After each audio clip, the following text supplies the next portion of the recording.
párate. Murió el rey Usías, vi yo al Señor sentado sobre un trono alto y sublime, y sus faldas llenaban el templo.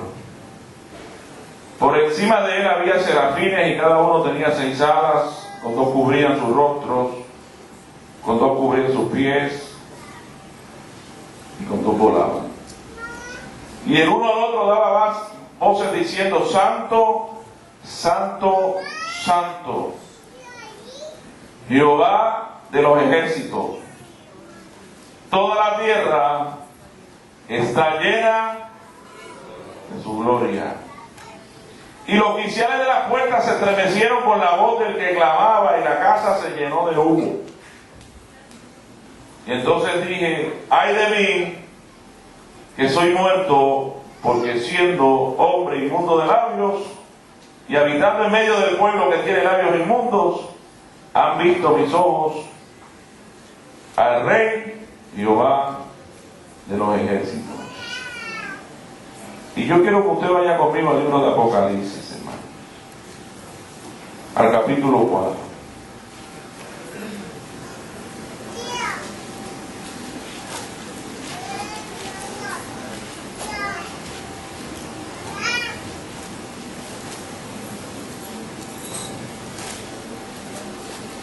¿Lo tiene usted, hermano? Versículo 1. Después de esto miré, y hace una puerta abierta en el cielo, y la primera voz que oí como de trompeta hablando conmigo dijo: sube acá, y yo te mostraré las cosas que sucederán después de estas. Y al instante yo estaba en el Espíritu, y he aquí un trono establecido en el cielo, y en el trono uno sentado. Y el aspecto del que estaba sentado era semejante a piedra de jaspe y de cornalina. Y había alrededor del trono un arco iris, semejante en aspecto a la esmeralda. Y alrededor del trono había 24 ancianos, y vi sentados en los tronos a 24 ancianos vestidos de ropas blancas, con coronas de oro en sus cabezas. Y del trono salían relámpagos y truenos y voces, y delante del trono ardían 7 lámparas de fuego, los cuales son los 7 espíritus de Dios. Y delante del trono había como un mar de vidrio semejante al cristal, y junto al trono y alrededor del trono 4 seres vivientes llenos de ojos delante y detrás.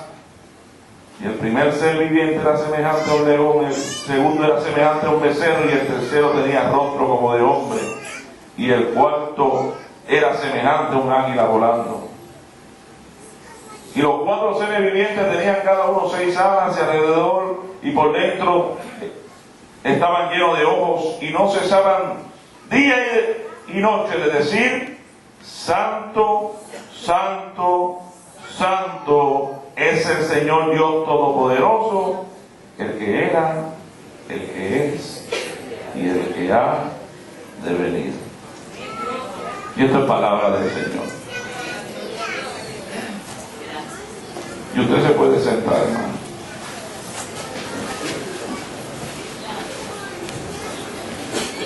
Mire, yo quiero decirle que yo tengo un pichón montado por las cosas que están pasando en Puerto Rico. Y tengo la iglesia con una cantareta, mi hermano, todos los días, por las noticias que uno oye, ¿verdad? Y es un secreto a voces que la gente anda en la expectativa, pero no de la intervención de Dios de una manera poderosa, milagrosa, donde Dios pueda traer un despertar a esta isla, sino que la gente lo que está esperando es que la isla se parta por la mitad, el mar nos arroje y no quede nadie de pie en esta isla, Y yo me hacía la pregunta en esta semana y me preguntaba el Señor, Señor, yo sé que las cosas no están bien. Yo sé que la criminalidad ha aumentado. Yo sé que la gente se ha olvidado de ti. Yo sé que la pornografía está rampante en esta isla. Yo sé que prácticamente la gente no puede tener paz en las casas porque están asaltando a la gente, los hogares, la gente anda como loca en la calle. Pero venía la pregunta a mí, porque es que Dios tiene un lenguaje, no dos, ni tres. Y cuando dentro del folclore de este pueblo se empieza a entretejer, a hilvanar, hasta cuentos que hacen que la gente se paralice de miedo. Empezamos con el chupacabra, con el vampiro de Moca, y ya vamos por la gárgola de Guanica. Entre gárgolas y chupacabra y vampiros, mi hermano, estamos convirtiendo esta isla en la isla del misterio. Yo leía este texto cuando llegué a la iglesia, el pastor lo mencionó, y me llamó la frase cuando dice no temas, y pone una coma ahí, ¿verdad, el escritor? Los no temas de Dios en medio de las situaciones de crisis. Y después dice, yo te ayudaré. Qué bueno, porque uno ve la intervención de Dios en medio de la crisis de las naciones. Mire, yo no sé si Puerto Rico va a temblar, y yo creo que va a temblar. Yo vivo a 400, 500 pies de la costa. Si viene un tsunami, que Dios me ayude a nadar en ese momento.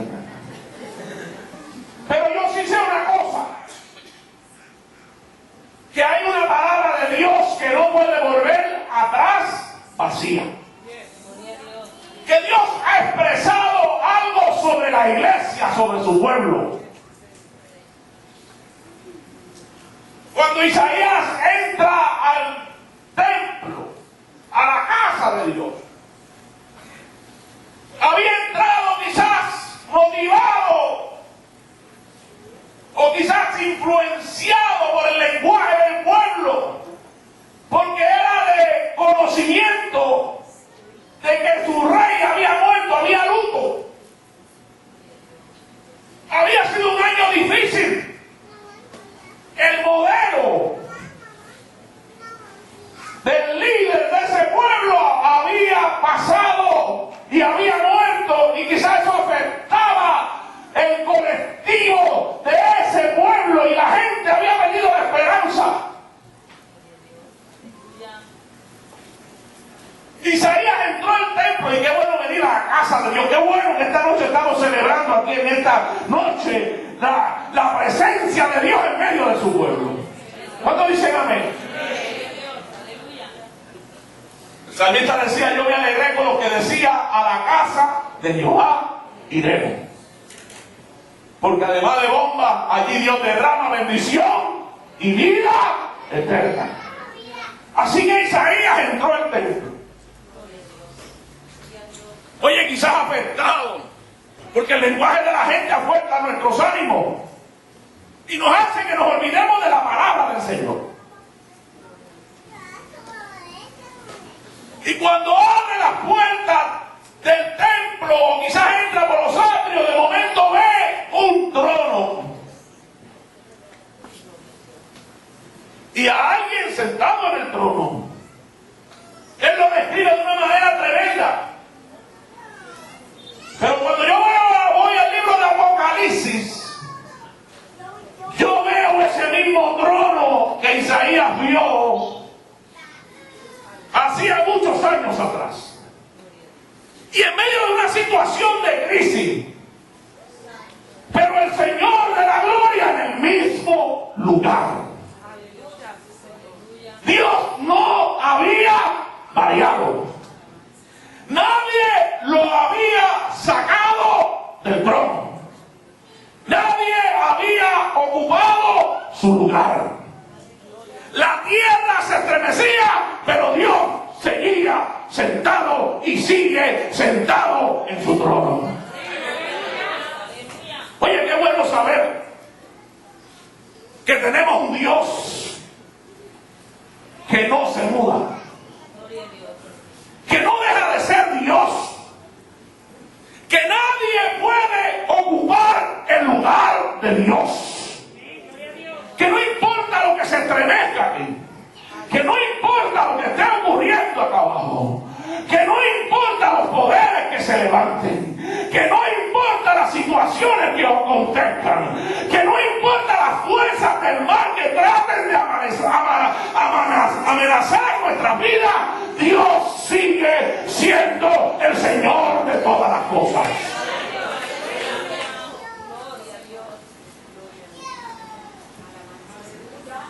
Es interesante, porque Isaías dice en un año, mire, esto ha sido un año bien difícil. Este ha sido un año donde la gente ha perdido sus empleos. Este ha sido un año donde la gente ha perdido sus casas, donde no hay compra en los hogares. Pues mire, yo quiero decirle ayer me llamó un pastor amigo mío, y es pastor hace 2 semanas, pero hace muchos años ha sido comerciante.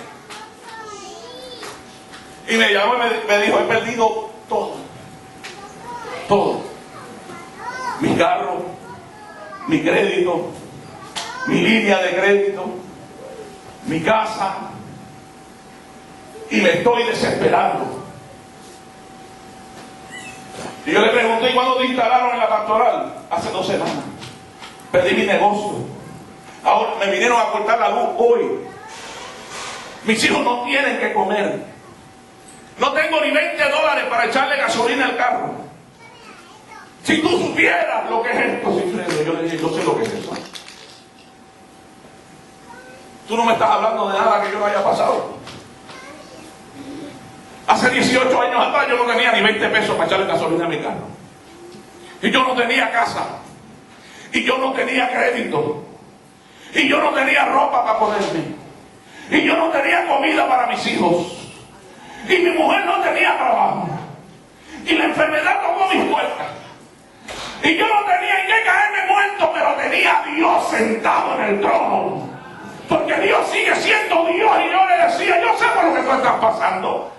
Yo sé lo que tú estás pasando, yo sé lo que tú estás experimentando, yo sé que vienen momentos difíciles en nuestra vida, yo sé que vienen momentos de dolor, pero ¿sabes qué? Dios no ha dejado de ser Dios, iglesia, gloria sea al Señor.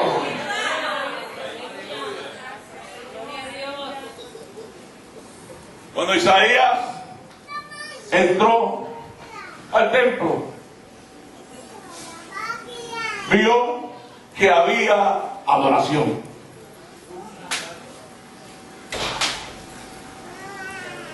Cuando entró en aquel lugar, allí estaban adorando a Dios. Y qué bueno cuando mire, porque el diablo lo que quiere es enmudecernos. El diablo lo que quiere es robarnos la paz. El diablo lo que quiere es que cuando tú llegues a tu casa, te metas en tu casa, te encierres en el cuarto, no hables con tu esposo y no hables con tus hijos, y apagues la televisión, y te encierres en una habitación y te empiezas a deprimir, y empiecen a pasar pensamientos por tu cabeza. El diablo lo que quiere es que cuando tú llegues a la iglesia te sientes en la última banca allí y no levantes las manos y no muevas los pies y estés loco, gloria sea al Señor, porque el culto se acabe, para volver otra vez a tu casa a pensar cómo vas a salir de esto. Oye, pero Dios te está diciendo en esta noche: cuando tú llegues al templo, en vez de callarte la boca, únete al coro de adoración, levanta las manos